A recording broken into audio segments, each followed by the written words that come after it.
To whole salmon fabrication, Chef Jorge. I just wanted to explain first of all that all seafood should come with a origin tag on it.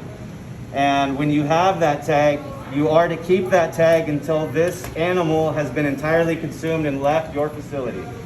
So this is something that the customer can ask you for at any point in time at the table if you sell seafood in your restaurant.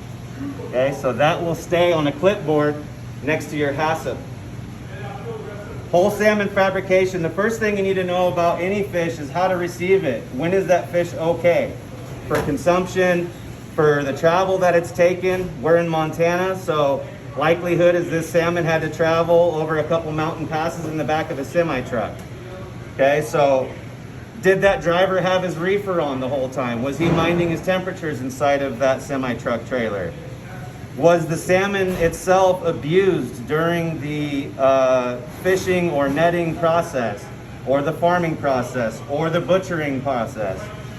Here's how we're gonna find that out. The first thing you wanna look for on a fish is, does the skin bounce back? The less the skin bounces back and leaves an indentation gives you a determination that the shelf life on this fish has already gone. We do still have some good elasticity in this fish. It's bouncing back pretty good for us. So this tells me that it did hit a pretty frozen state, but it hasn't been in the thaw box so long that it's starting to deteriorate. So it's very much in its fresh stage right now. Furthermore, when you order a fish, there's a few different ways that you can order them. You can get them already drawn, which this is the term for being drawn, where the entrails have been removed for you. You can get them also headless, and you can also get them filleted already off of the backbone, and you have an option to order those with the pin bones in or removed for you. My advice would be to fabricate your whole salmon, but if your facility or your operation doesn't allow that, and you do have to order fillets, allow them to leave the skin on your fillets and the pin bones in. You're still gonna have a fresher, previously frozen product. So inspect your fish. Also, the eyes are a good determination of the freshness of the fish. If you see fogginess and cloudiness, if you've ever seen a fish fresh out of the water, they have very vibrant, very shiny eyes. So this one might have been thrown into a pile of fish, this side down first, so it did take some abuse to that side of its head. So I'm not gonna really use that as a determination factor. I'm actually gonna look at this side, because things are gonna be thrown around when they're not alive anymore. And when we're dealing in bulk, it's an accident. It's probably not even intentional, but the abuse of such large amount of animals in one container can do that. So I'm gonna look at this eye instead, and I see a lot of clarity here. I can see the pupil just fine. I can see that there's some wetness there, and when I push on it, it bounces back as well. So just knowing how your whole animal is supposed to feel is a lot of it. Also the scales, when you rub your hands on it, as long as the scales aren't flaking off really bad, you know. So we'll go against the grain of the scales. I only picked up one, so that's pretty normal, okay? So some of the tools you wanna have: cut glove, a very nice sharp chef's knife, and a couple sets of needle nose pliers for your pin bones. Okay, we're gonna dive into the fish now. So the first angle cut that you make, you find right behind the gills, and you come in at an angle towards the head. Okay? The anatomy of a fish is actually pretty simple. So there's that beautiful orange flesh inside. If we would have caught this fresh out of the water, you would have had a more blush pink color, almost red, crimson. Okay? So the next thing I'm gonna do, now that I have all this meat exposed, this is the money part of the fish right here. And this is all the belly fat. So I'm gonna come right in, and I can feel the spine. I can hear the spine. And if I try to go the wrong angle, the spine will tell me that I'm wrong. So just listening to your knife, feeling what's going on underneath it there, that blade's an extension of you. So if you're holding your knife right, you'll feel all those tiny vibrations come through the tip of your blade, and they'll communicate with you. So right here, you've got a bunch of markers. It's almost like it's a bunch of dots, and all you gotta do is connect the lines. So stay above that fin. But also mind the backside of your blade. You're working with about 11 inches of sharp steel here. So whatever angle you do over here is also affecting this side of your cut. You can double check your work, make sure you're not doing anything wrong. Just try to be gentle with the meat because it's a very flaky meat already. And furthermore, we want it to stay beautiful for our guests. See how easy that was though? There's your filet as Cisco would sell it to you for $3 more a pound. Okay? So I spent 5 minutes saving $3 a pound, and this is probably a 5-pound piece. Maybe 6 or 7. 3 times 7, $21. You just saved your boss. That's your raise right there. Okay, furthermore, showing your skill, showing your ability to cook one item in multiple different ways without wasting anything. Now we're gonna take a spoon and we're just gonna pull all that beautiful flesh out of there until it starts hitting those connective tissues. And your spoon will stop. If you have the right tools for the job is easy. So, what are some things that we can make with this beautiful salmon meat right here? And everybody pay attention to the fact that there's ice underneath of everything. So we have refrigerated controlled environment. So what are some of the things? Anybody have ideas what we can do with this meat? Fish cakes. Fish cakes, beautiful, just like a crab cake, except with fish. I love it. What else? Salmon mousse. What is it? Salmon mousse. Salmon mousse, that's what I was thinking. A little bit of cream cheese, maybe some cayenne, fresh mango. Smoke that salmon meat. Put it in a Cuisinart, put it in a piping bag, and throw that on a cracker. Okay, so now we're gonna go to the other side. Does anybody want to try their hand on getting to this side? And I will verbally guide you through. We can stop, we can restart, we can make mistakes. All right. So he's got his cut glove on. He's got a nice angle on his blade there. Go ahead, sir.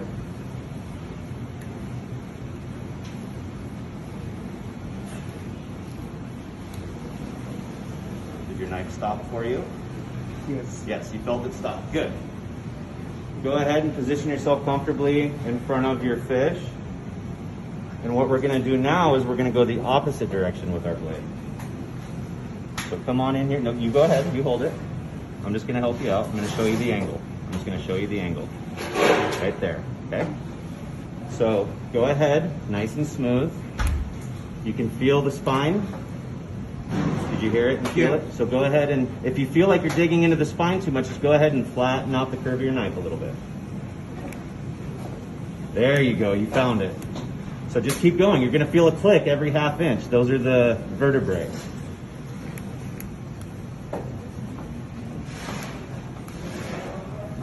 Beautiful. Don't be afraid to really get, yeah, there you go. You see how the head-on fish is so much easier to handle because he's got a natural handle underneath the gill there. Beautiful, Daniel. And I can tell that when he doesn't hear the click, he's going back to find it.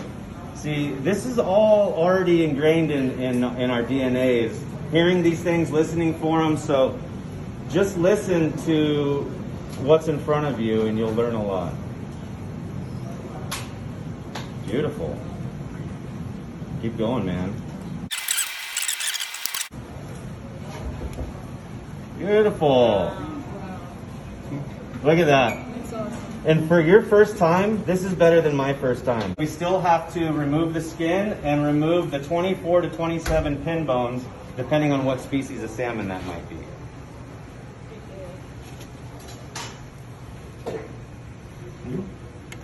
Yep, and let the spoon do the work. You'll feel when it's time to stop. The bones will stay. All this meat coming out is boneless, and it's actually the most flavorful part. The meat off of the skin and removing the pin bones. You will be reminded very quickly that you're doing something wrong if you ever try to pull the pin bones out before removing the skin. You will be sitting there, oh my God, and the pin bones will break and the skin will pull through. It's because they're actually connected to the skin. So So the first thing we need to do is remove that connection from the bottom of the fillet and the top of the skin. Also, you have belly fat exposed here, and there are some cross ribs here because this is a very deep fillet. This is not a finished fillet. So for it to be a true fillet, it has to have no bones in it. That's what fillet means, is a piece of meat with no bone. So I'm gonna find those bones. I can feel them right here, and I can feel where they start because they're poking my finger right here. So I'm gonna start at those pokes, and I'm just gonna get right underneath of that.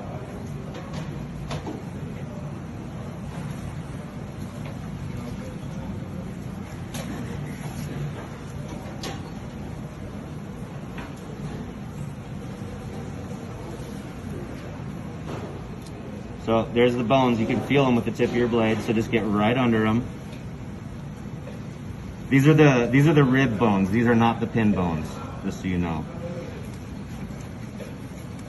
Okay, and there's the belly fat. This is actually least desirable flavor of the animal.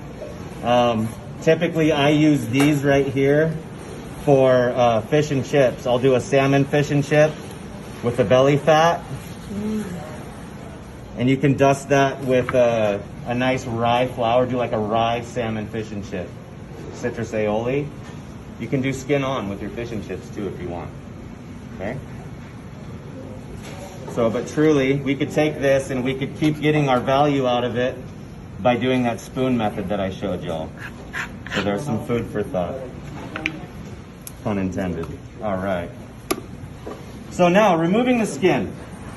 Now we've cleaned up our animal. We know that we have the right size knife because I can see that I have clearance on each side of my media. So this is the perfect knife to use for the job. So I'm gonna come in here, and it's like an incision. So actually the best way to do it is with the skin up, because this way you can see the tip of your blade working through.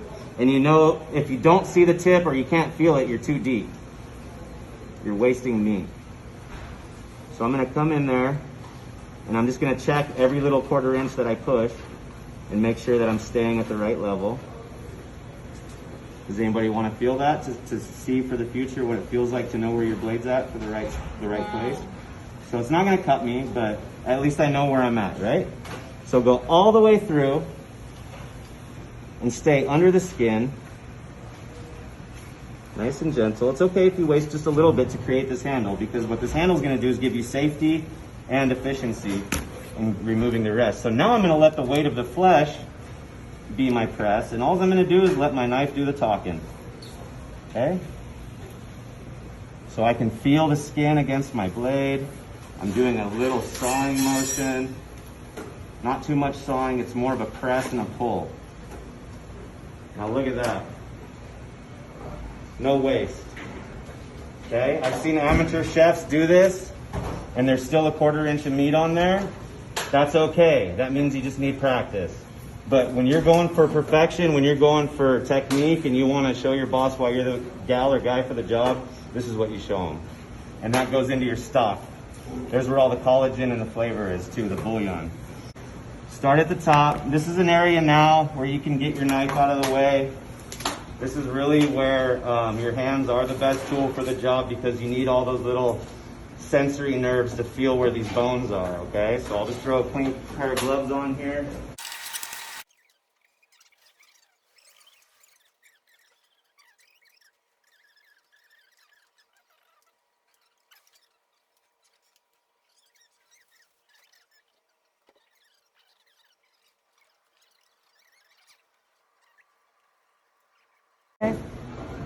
So this is your final product. Skin removed.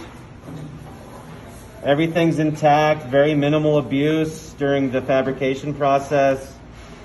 If I was gonna serve this tonight, I would have a scale here, and I would determine my ounceage, and I would be portioning these out on a scale. But because I know I don't wanna use these until just after the weekend, I'm gonna leave it in its whole form. And that's gonna help retain the color, the flavor, and the integrity of the animal. Furthermore, I want to show everybody safe fish storage. Okay, I have a drip pan and an even deeper catch pan. Everybody in the kitchen should be aware that this is happening in the cooler when it's happening, so that you have extra eyes changing the ice and changing the pans until it's time to use it. So you want to ice your fish directly, and what that does, it does run a little bit of risk of discoloration, but in the eye of safety, I think that safety is a lot more important than that. So trying to have your fish filleted the same day that you want to use it is ideal. But in a situation where we can't make those decisions, we just need